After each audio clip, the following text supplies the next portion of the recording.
my last speech was on object permanence. Just in case you guys don't remember, object permanence is the process in which a child remembers that an object or a person exists when not in sight. In your surveys that we did last time, I found that only 2 of you guys only have siblings that are under the age of 2, which is where object permanence is really prominent in its development.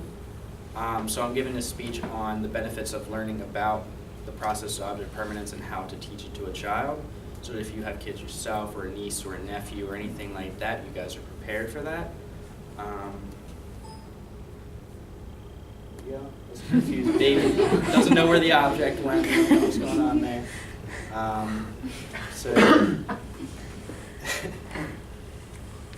Okay. So one thing that you can do with object permanence to teach it to a child, one of the best ways around, and has been around for a very long time, is peekaboo. So peekaboo, when you put your hands in front of your face like that, for babies, the key recognizing factor for a person is the face. So when you remove that from the equation, they don't know you're there, more or less. So that's a really good way to teach them that you do exist when they can't see you. And they will get used to that eventually. It's a good strategy to use.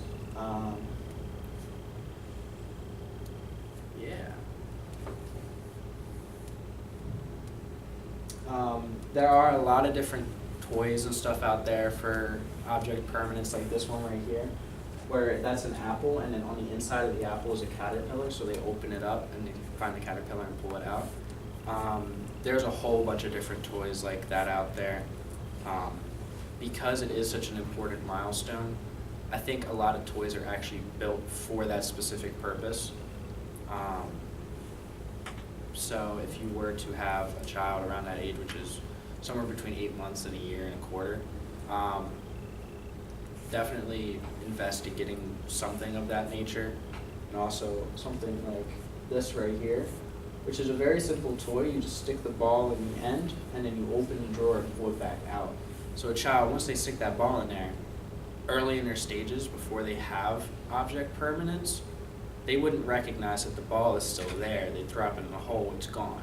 So they'd pull open the drawer, and they'd see the ball, take it back, repeat the process, slowly drill it in their heads. So there's a child playing peekaboo. After a while, they do figure it out, which is the goal.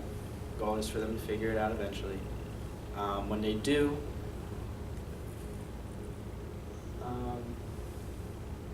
yeah. And then do definitely work on that with the child until you figure it out. And yeah, so this is my speech on teaching children how to recognize that objects exist even when not seen. And always remember these strategies in your life in the future, because you never know when you're going to need it, whether it's yourself, for friends, for family, whatever it may be. And that's it. Thank you.